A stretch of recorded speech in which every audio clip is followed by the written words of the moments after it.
Hi guys, आज अपन पढ़ेंगे CrPC में स्टार्ट करेंगे एनफोर्समेंट से। एनफोर्समेंट हुआ था 1 अप्रैल 1974 में, ठीक है। उसमें 3 एक और क्वेश्चन आ जाते हैं अमेंडमेंट के। एक हुआ था 2013 में, एक हुआ था 2015 में, एक हुआ था 2018 में, ठीक है। 2013 की डेट याद रखिएगा, 3 फरवरी 2013 को हुआ था। एक हुआ था 2015 में 23 जून 2015 में, एक हुआ था 2018 में 21 अप्रैल 2018 को। एक क्वेश्चन पूछता है और सीआरपीसी ड्राफ्ट किसने किया था? लॉर्ड मैकेलो ने किया था। एक क्वेश्चन और होता है, उसमें टोटल सेक्शन पूछा जाता है, कितने होते हैं? 484 होते हैं गाइस। चैप्टर पूछा जाता है, 23 चैप्टर होते हैं और 2 शेड्यूल होते हैं। अच्छा ये बताइए सीआरपीसी कौन सी लिस्ट में दिया है कॉन्स्टिट्यूशन के? ठीक है, ये दिया है कॉन्करेंट लिस्ट में कॉन्स्टिट्यूशन के। अब स्टार्ट करते हैं अपन सेक्शन 1। सेक्शन 1 को पढ़ते हैं guys. This act may be called the code of criminal procedure 1973। It extend to the whole of India, provide that the provisions of this code other than those relating chapter 8, chapter 9, chapter 10 therefore shall not be applied to the state of Nagaland to the tribunal areas। इनको underline कर लेना guys. देखो इसका मतलब ये है, chapter 8, 10, 11 में chapter Nagaland और ट्राइबनल एरियाज़ में अप्लाई नहीं होगा। अब ये बोलिए ट्राइबनल एरियाज़ क्या होता है? जो प्रेसिडेंट बताता है, ठीक है। एक और चीज़ है, जो कॉन्स्टिट्यूशन के पैराग्राफ 20 में 6 शेड्यूल में दिया हुआ है। एक इसमें केस हुआ था चुंग वर्सेस स्टेट ऑफ नागालैंड, ये भी क्वेश्चन पूछा ही जाता है, ठीक है। अब चलो सेक्शंस 2 पढ़ते हैं इसका। सेक्शन 2 में बोला गया है 2A में बेलेबल ऑफेंस, ठीक है। बेलेबल ऑफेंस क्या होता है? एक याद रखना, bailable and non bailable offence साथ ही में है ना, गलती होती है गाइस, ठीक है। कॉग्निजेबल नॉन कॉग्निजेबल ऑफेंस अलग है, बेलेबल नॉन बेलेबल एक ही में दिया हुआ है। बेलेबल ऑफेंस फर्स्ट शेड्यूल्स और एनी अदर लॉ जिसमें बेल मिल जाए, लेस सीरियस केस होता है एज आर आई राइट, ठीक है। ठीक है, बेलेबल ऑफेंस वही होता है। इसको पढ़ लेते हैं, क्या है बेयर एक्ट में दिया हुआ है। Means an offence which is so as a bailable in the first schedule और which made be bailable by any other law for the time being in fourth schedule, first schedule, और which is made bailable on any other law for the time being force and non bailable offence mean other offence, ठीक है। जैसे ही मैंने बोला first schedule में दिया है और एनी अदर लॉ है, इसको अंडरलाइन कर लेना, जिसमें बेल मिल जाए एज अ राइट, और एक और होता है लेस सीरियस होता है, ठीक है। याद रखना बेलेबल नॉन बेलेबल एक ही सेक्शन में दिया हुआ है गाइस, 2A में, ठीक है। गलती ही होती है। अब सेक्शन 2B बोलता है चार्ज। चार्ज क्या होता है? Includes any head of charge को अंडरलाइन कर लेना, when the charge contains more heads other one, ठीक है। हेड ऑफ चार्ज क्या होता है? मतलब आपने थेफ्ट किया होगा, ट्रेसपास किया होगा, एक्सटॉर्शंस किया होगा, वही सब हेड ऑफ चार्ज है। जैसे कि अपन थाने में जाते हैं, वही सब लगाते हैं ना सेक्शंस, है ना, वही सब हेड ऑफ चार्ज है गाइस, ठीक है। अब पढ़ते हैं cognizable offence, non cognizable offence, एक ही साथ पढ़ लेते हैं, ज़्यादा बेटर रहेगा। कॉग्निजेबल ऑफेंस को पढ़ता हूँ। Means an offence which for which an cognizable cases which a case in which a police officers may in according with the first schedules or under any other law for the time being enforce arrest without warrant, ठीक है। Cognizable offence वो होता है जो police officer arrest without warrant, किसमें होगा? First schedule में दिया गया है। मोर देन 3 ईयर होगा, लाइफ इम्प्रिजमेंट और डेथ हो सकता है, ठीक है गाइस। कॉग्निजेबल ऑफेंस की जो एक और खासियत है, उसमें तुरंत एफआईआर होती है, तुरंत एक्शन लिया जाता है, तुरंत गाइस, ठीक है। Non cognizable offence, no authority to arrest without warrant, ठीक है गाइस। इसको एक याद करने का तरीका बता रहा हूँ गाइस। आपने जैसे कि देखो, कॉग्निजेबल ऑफेंस 2C में दिया गया है और नॉन कॉग्निजेबल 2L में दिया गया है, देखना, ठीक है। देखो अपन 12th के बाद कैरियर लॉन्चर ज्वाइन किए थे, है ना, क्लेट के लिए। तो 2C से याद रखना है कॉग्निजेबल ऑफेंस, ठीक है। और 2L से याद करना है नॉन कॉग्निजेबल ऑफेंस, अपने को याद रखना है कैरियर लॉन्चर, ठीक है गाइस। ये हो गया। अब अपन पढ़ते हैं कंप्लेन, ठीक है। कंप्लेन क्या होता है? 2D होता है कंप्लेन, ठीक है गाइज।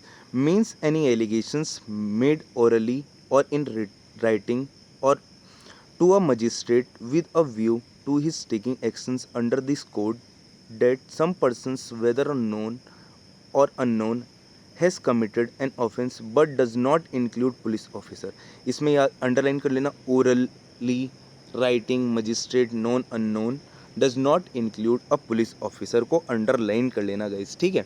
अब देखो इसका मतलब क्या होता है, मजिस्ट्रेट के पास गए, ओरल और रिटन में दिया, नोन हो चाहे अननोन हो, अदर देन या पुलिस ऑफिसर क्यों ना, ठीक है।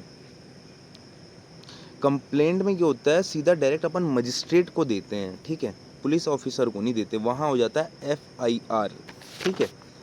अब अपन डी हो गया गाइज, अपन पढ़ते हैं ई, उसको डायरेक्ट याद कर लेना हाई कोर्ट से, एफ को कर लेना इंडिया से डायरेक्ट है, ठीक है। एक एक्सप्लेनेशन है गाइज 2D में, a report made by a police officers in a case which disclose after a investigations commissions of a non-cognizable offence shall be deemed to a complaint and the police officers by whom such report is made shall be deemed to be a complainant, ठीक है। इसका explanation देख ही रहे होंगे आप, a report में या police officer, ठीक है।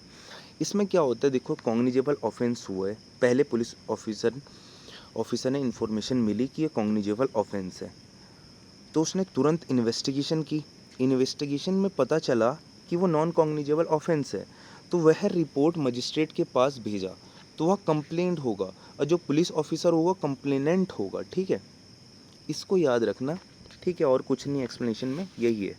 2E हो गया, 2F को याद कर लेना, 2I इंक्वायरी है, जो 2I है उसको पढ़ लेते हैं क्या, means an every inquiry other than the trial conduct under this code by the magistrate or a court, हमेशा मजिस्ट्रेट और कोर्ट करता है, अदर देना ट्रायल, ट्रायल अलग होता है गाइस, ठीक है, वो भी कोर्ट ही करता है, वो भी अदर होता है, ठीक है।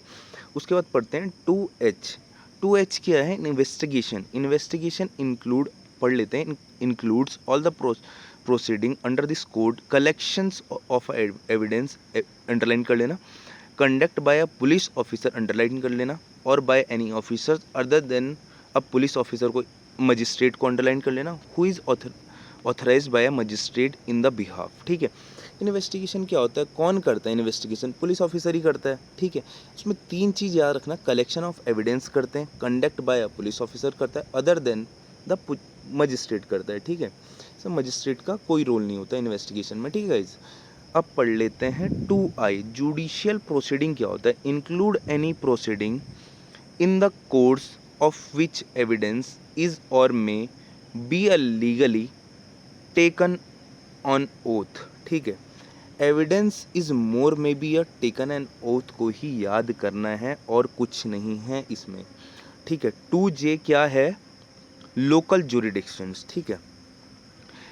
In a relations to a court or magistrate means the local area within which the court or magistrate may be exercise all or or any of its his power under this code, and such a local areas may be comprise the whole of the state or any part of the state as the state government may be notification specify, ठीक है। Court और magistrate में भी exercise all को ही याद करना है और कुछ इसमें है नहीं, ठीक है, वो स्टेट गवर्नमेंट ही करती है, ठीक है। अब पढ़ते हैं अपन 2K, मेट्रोपॉलिटन एरियाज, ठीक है। मेट्रोपॉलिटन एरियाज क्या होता है, means the areas declared or deemed to be a declared under the section 8 to be a metropolitan areas. देखो मेट्रोपॉलिटन एरियाज वो होते हैं जो सेक्शन 8 में हैं, ज़्यादा कुछ नहीं होता इसमें, जिसकी पॉपुलेशन 10 लाख से ज़्यादा हो उसको बोलते हैं, जैसे कि 1 मिलियन बोल सकते हो, 10 लैक्स, ठीक है, वही है मेट्रोपॉलिटन एरियाज, ठीक है। उसके बाद पढ़ते हैं अपन 2I, अपन पढ़ लिया नॉन कॉग्निजेबल ऑफेंस, 2L, ठीक है, 2L non cognizable offence, career launcher से 2C में है कॉग्निजेबल, 2L में नॉन कॉग्निजेबल, ठीक है। अब पढ़ते हैं ये हो गया ना, उसको नोटिफिकेशन को डायरेक्ट याद कर लेना, उसमें भी कुछ नहीं है, ठीक है, इसमें समझाने वाली बातें नहीं है। 2N पढ़ लेते हैं, क्या है, ऑफेंस है, ठीक है। Offence means an act or omission को अंडरलाइन कर लेना, made punishable by law, underline कर लेना, for the time being in force को अंडरलाइन कर लेना, and includes any act in respect of which complaint made be sections 20, ठीक है। कैटल ट्रेसपास एक्ट कुछ काम का नहीं है अपना, ठीक है, हो गया, कोई काम का नहीं है गाइस। इसका मतलब ये है ऑफेंस वह होगा अगर किसी भी लॉ में एक्ट और ओमिशन पनिशेबल दिया गया है, उसकी पनिशमेंट दी गई है किसी भी लॉ में, तो हमें उस ऑफेंस को माने ही मानेंगे, ठीक है। ऑफेंस में और यही दिया गया है 2N में है, डायरेक्ट क्वेश्चन पूछा जाता है आईपीसी के सेक्शंस 40 में भी ऑफेंस दिया गया है, याद रखना है, एक साथ याद कर लेना ज़्यादा बेटर रहेगा। सेक्शन 2O क्या होता है? Officer in charge of police station, ठीक है, इसको पढ़ लेते हैं। Includes when the officers in charge of the police station is absent for the station house और unable from illness or other cause to perform his duties. The police officers present at the station house who is next in the rank to such officer and above the rank of constable, or when the state government so direct any other police officer so present, ठीक है। 2O क्या बोलता है? हर एक police station में एक police incharge होता ही है। अगर पुलिस इंचार्ज नहीं है तो उसका जूनियर होगा, उसको मैनेज करना पड़ेगा, पर कांस्टेबल से ऊपर ही होना चाहिए, ठीक है। उस टाइम में जो पुलिस कांस्टेबल से जो भी ऊपर होगा वो पुलिस इंचार्ज होगा। 2O यही बोलता है, ठीक है। 2P क्या बोलता है? प्लेस बोलता है। पी से याद करना है प्लेस, ठीक है, पी से याद करना है place. Includes a house, building, tent, vehicles and vessel. कोई भी हाउस, बिल्डिंग, टेंट, व्हीकल दिया होगा उसको प्लेस बोलते हैं गाइस। 2P से याद रखना है। 2Q से याद करना है प्लेडर, इसको पढ़ लेते हैं क्या है। When used with reference to any proceeding in any court means a person authorized by or under any law for the time being enforced to a practice in such court and includes any other persons appointed with the permissions of the court to act in such proceeding। 2Q में यही बोला गया है। इसका मतलब ये हम तब यूज़ करते हैं जब हम प्राइवेट एडवोकेट की बात करते हैं। प्लेटर मतलब प्राइवेट एडवोकेट, ठीक है गाइस। और 2U मतलब पब्लिक प्रोसिक्यूटर, याद रखना वो होता है गवर्नमेंट वकील, ठीक है, गवर्नमेंट एडवोकेट, ठीक है। ये हो गया अपना प्लेटर हो गया ना। अच्छा, उसके बाद आता है आर। आर से याद रखना है पुलिस रिपोर्ट। पुलिस रिपोर्ट में भी क्या है यार, डायरेक्ट याद कर लेना, ठीक है, पुलिस रिपोर्ट को भी। चलो आरपी क्या होता है पढ़ लेते हैं एक बार। पर क्या होता है? Means a report forward by the police officers to a magistrate under sub sections 2 of section 173। R में पुलिस रिपोर्ट दिया हुआ है। पुलिस रिपोर्ट कौन सी होगी चलो बताओ? जो मजिस्ट्रेट के पास सेक्शन 173 सब क्लॉज 2 जो रिपोर्ट सबमिट होती है उसे ही हम पुलिस रिपोर्ट करते हैं, ठीक है, कहते हैं, ठीक है, हो गया। पुलिस रिपोर्ट हो गया। पुलिस स्टेशन को डायरेक्ट याद कर लेना यार, है ना। इसमें क्या है पुलिस स्टेशन में? Means any post or place declared generally or specially by the state government to be a police station including a local area specified the state government. वही तो पुलिस स्टेशन होता है। 2S, ठीक है, S police station, S police station, देखो end में आ रहा है पुलिस रिपोर्ट के आर, एस के आर स्टेशन, ठीक है, हो गया। प्रिस्क्राइब्ड में भी कुछ नहीं दिया है, डायरेक्ट याद कर लेना 2T, ठीक है। यू को पढ़ते हैं पब्लिक प्रोसिक्यूटर, ठीक है, means any persons appointed under the section 24 and includes any persons acting under the directions of public prosecutor, ठीक है। इसमें दिया गया है means any appointed section 24 includes any persons में जो वही यार जो मैंने बताया था आपको वही गवर्नमेंट वकील जो होते हैं वही होता है सेक्शन 24 पब्लिक प्रोसिक्यूटर, ठीक है। सेक्शन 24 में इसको डिटेल में पढ़ लेंगे जब सेक्शन 24 में आएंगे, है ना। अभी यहीं तक याद कर लो सेक्शन 24 क्या होता है, पब्लिक प्रोसिक्यूटर होता है। पब्लिक प्रोसिक्यूटर क्या होता है? अच्छा, जो 24, चलो वो आपको वही बताया जाएगा। 24 मतलब हिंदी में बोल रहा हूँ 24, 24 मतलब चौबे, 24 याद रखना है। वहाँ पे बहुत अच्छा एक गवर्नमेंट वकील है, पब्लिक प्रोसिक्यूटर है, ठीक है, याद रखना है, ठीक है। अब उसके बाद नेक्स्ट सेक्शन है 2V। 2V क्या होता है? Sub division. सब डिवीज़न को भी डायरेक्ट याद कर लेना, इसमें भी कुछ नहीं दिया हुआ है, पढ़ लेता हूँ। Means a sub division of a district, इतना ही दिया गया है, ठीक है। अब अच्छा पढ़ते हैं 2W। क्या है? समन केस। समन केस से पहले पढ़ लेते हैं 2X को, वारंट केस को, ठीक है।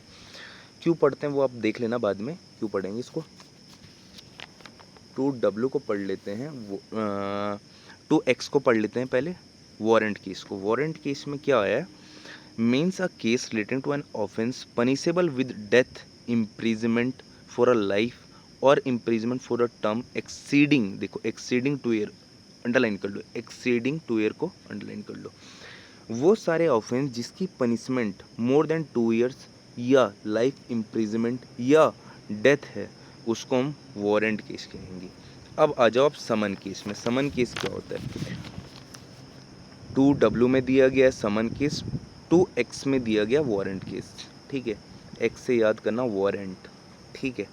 2W से याद करना समन केस को।